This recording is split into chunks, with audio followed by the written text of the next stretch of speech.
Let's just start with the Google thing. Hello, ladies and gentlemen. It's Mike here at Game from Scratch. Today we're going to be looking at a new project that is making the rounds right now. This is Game Engine, which, by the way, the fact that this potentially has never been used as a name is mind-blowing. It's brilliant. So it's Game Engine, and this is a research project mostly from Google, also Tel Aviv, but you'll notice from this marker here, he was working at Google Research, work done well at Google Research for this fellow there. So basically this is a Google project, and what they're doing is recreating Doom, 1993 Doom, using a neural network. And a modified version of Stable Diffusion for the rendering side of things. Here you can see people actually playing it in action, and this is super impressive. So you're going to see it's actually learned some gameplay aspects, so like doors open when you enter them. It's even smart enough to know that you need a key at some point. At the same time, a lot of it is done very specifically. It's mimicking the original game it learned. It doesn't really have any concept of like hit scanning or inventory or state or any of those things. It can actually only remember the last few seconds. So if I go ahead and blow that barrel up, walk around the corner, come back to that barrel would probably be back again. So this is not a replacement for game engines and is not going to be for a very long time. But what they've done is basically they used a bot with a special version of Doom. I will cover the version that they use specifically in just a few moments. But they basically had it play just thousands upon thousands upon thousands of games of Doom, and it's taken frames, 900 million frames of graphical data and logic there, and encoded that into their neural network. So they then used that to render the frame. They use, based off of what you've done recently, they extrapolate. So I'm sure he's gonna go through it. What I think, the way it's probably working is that it generates the basic movement control through AI, right? And then it's just using image gen data, and its model only consists of Doom images or Doom frames to just generate the next frame of what it thinks the next frame is going to be. And then I guess it's also generating some interactions, but it's not generating like state interaction. It's not generating a full game, but it is generating basic gameplay. Let's see if what I'm theorizing is correct, at least. Based off your input, what's going to come next, and they kind of recreate the process of creating Doom. So you can play it, and it feels a lot like Doom. At the same time, it is running at over 20 frames per second as they're doing it, which is a kind of neat. Some more details about how they've done it specifically there. We got a couple more gameplay clips. You're going to notice all of the clips are very short, though.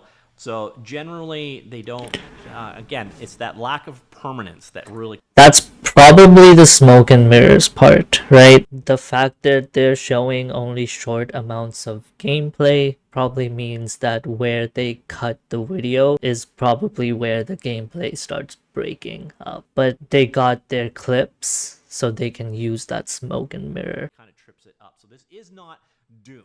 Also, they don't ever backtrack, which is a good point that he made, because it probably doesn't remember what it just generated before. This would probably be great for like an endless runner, right? You could have an endless runner with infinite content, which is a theory that I've had for a really long time. I don't know if y'all know these let's just say hyper casual games. Stuff like this. You've probably seen stuff like this a ton, and there's usually a Family Guy clip underneath. The gameplay is pretty basic, right? Somebody can whip this up pretty fast. Something like Game Engine could probably be utilized to make something like this. This is a theory I've had for a really long time, is the fact that because these games are so simplified, the whole purpose of hyper casual games is make it really simplified, have it be really saturated colors, but don't put in a lot of detail, because the reason hyper casual games even exist is to usually just be billboards.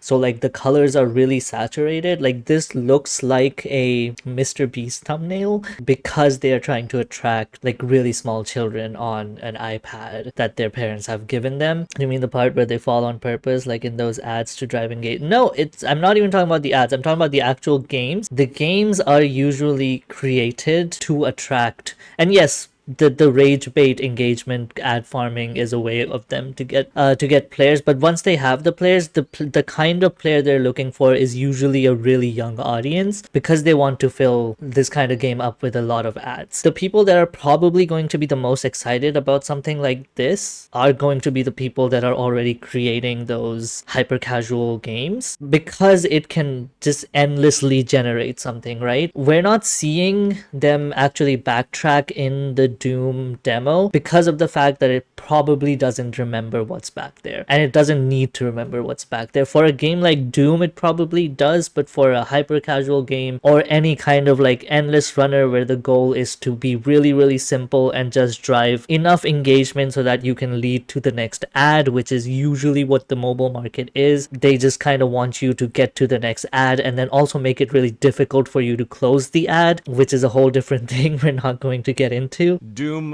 levels being shown, but again, you come back and that guy is going to be back again. And also notice it doesn't really understand, so you can see the glitching of the graphics right here, right now. So this is not per se Doom, but it's sort of a playable video of Doom that is beyond that. It actually kind of understands spatially how the levels are working, has a basic concept of how things like inventory and health work. It is a very, very impressive accomplishment for sure, but this isn't going to be the future of game development, at least not our near future. It's one of those things you really want to take into mind when you're reading about this. So you get a bit of a detail of how they broke it down. So again, they have got these agents that they use for collecting all of the training data. That again, the training data included that 900 million frames captured, a very low resolution, like 160 by 140 or something like that. Doom would be a great game to do this with because of the low resolution, right? And again, hyper casuals would be great to do this with because of the low resolution. I do think that this is going to affect hyper casual devs, but those might be the only devs that it affects, which honestly, like being fully candid, I don't think hyper casual should exist anyway. They don't exist as games. They're mostly around to be billboards for advertising on mobile. The fact that they do makes the mobile market terrible, makes video games in general terrible. I know people make a lot of money. I know people need jobs. A good way to get started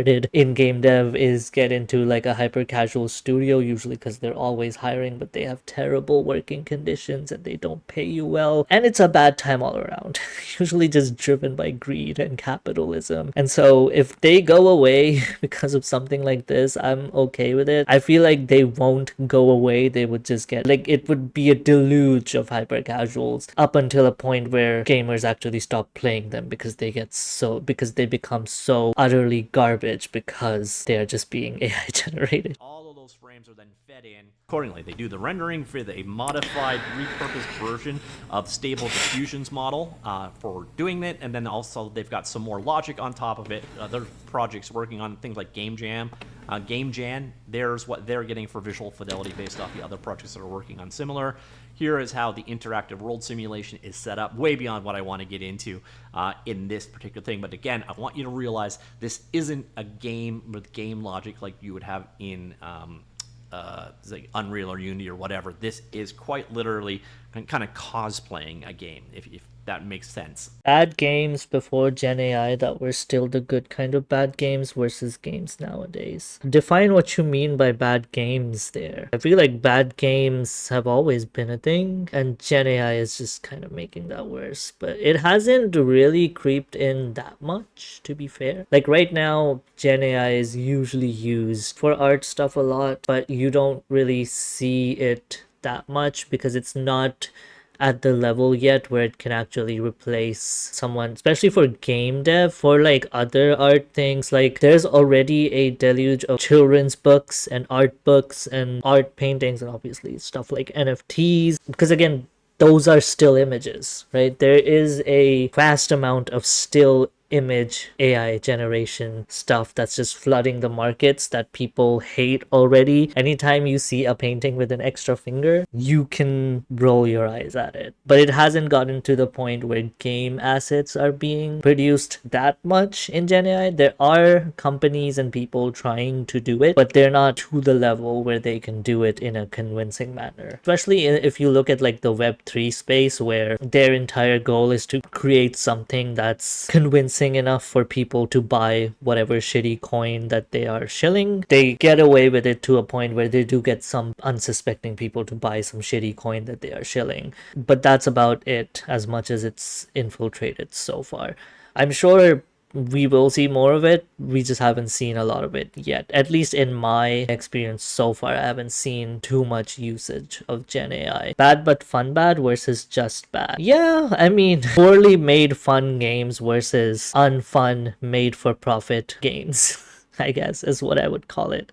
What are games if not 60 still images per second? I mean, that's what video is too, but usually there's a reason you watch slash play something, and it's beyond just the visual experience. Like, there's usually something behind it. I just recently watched Inside Out 2, and I wouldn't have watched it if the story wasn't great, right? Although I feel like Inside Out 2 is not as good as the first one. At least that was my opinion. You want a human touch behind it, whether it's story or gameplay or aesthetic or whatever. You want some kind of feeling to be behind it, or you want it to drive some kind of feeling in you, like a competitive feeling, to engage with it, right? You don't just engage with something just because it's there. At least I don't. I know children do. Children can just sit in front of, what is it called? Cocoa Melon? Children can just sit in front of Cocoa Melon for a really long time and just be entertained. Probably because, like, the development hasn't happened there yet. I think it's really predatory, to be honest. The hyper casual market specifically is very predatory. I'm literally part of this group of, like, game companies, and a lot of the game companies there are hyper casual devs. I see them whining so much about Google implementing so many safety features to make sure children don't get access to their apps, when their entire existence is figuring out how to circumvent those safety issues so that their games can go into the hands of children. They don't even understand that concept, because for them, the profit, obviously, the profit comes first. So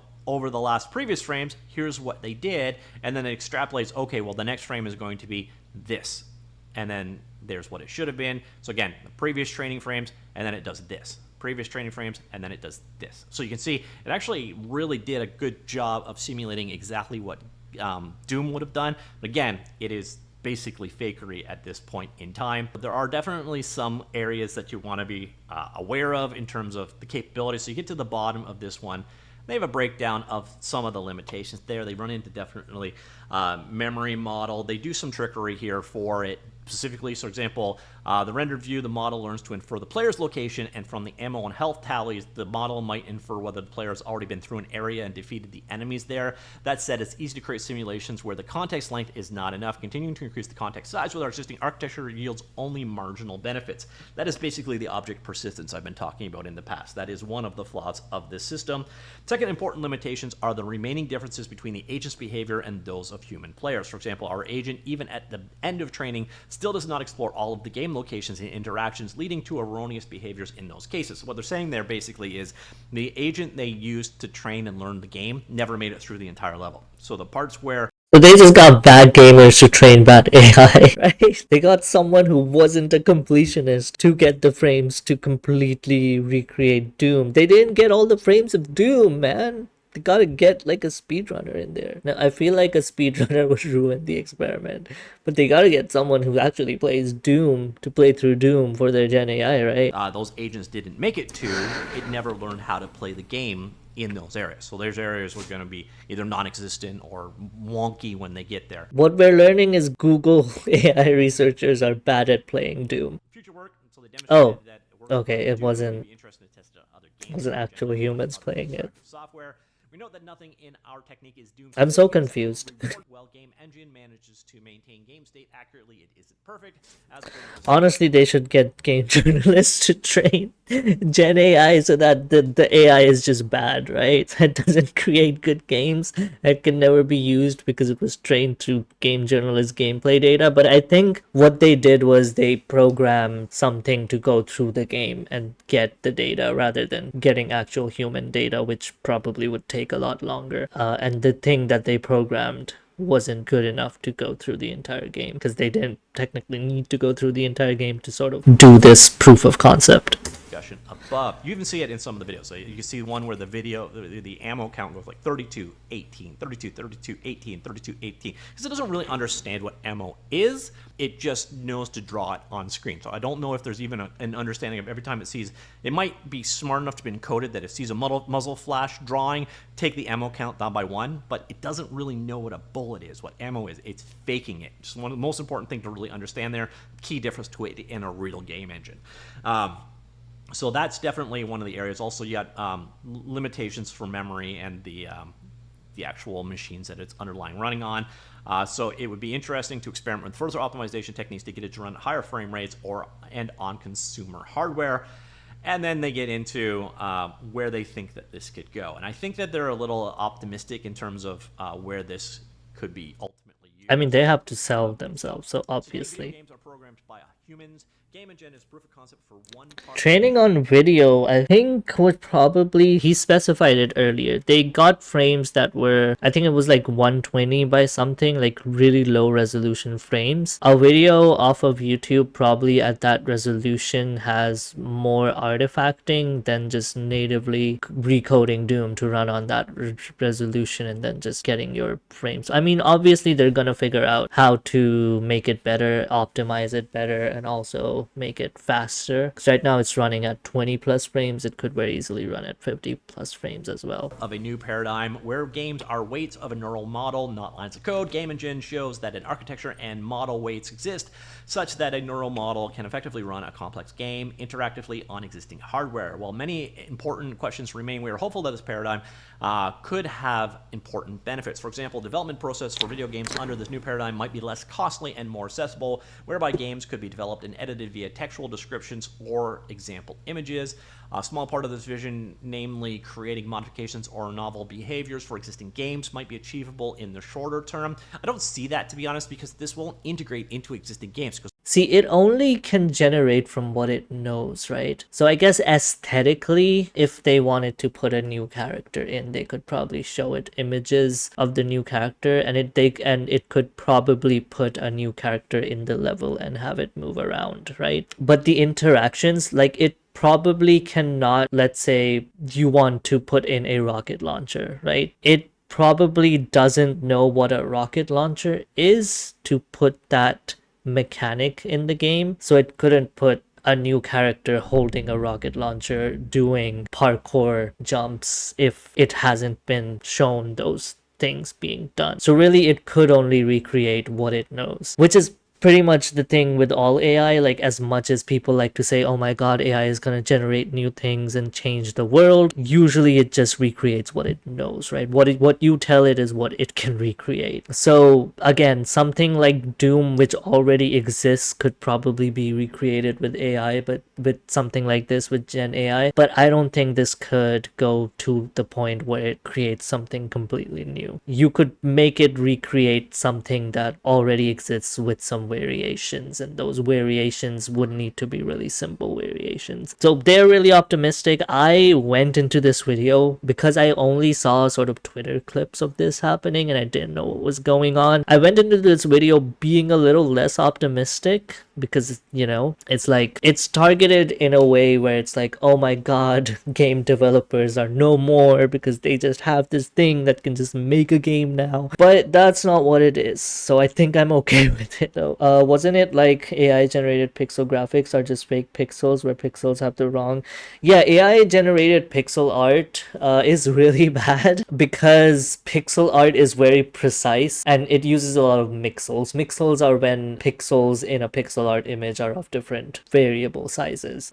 So usually to have good pixel art, you want to have all the pixels in your art piece be the same size and it looks good to the eyes, but AI is really bad at that because it's kind of just approximating where pixels can go. Like, I can just point it out here. AI art versus artists.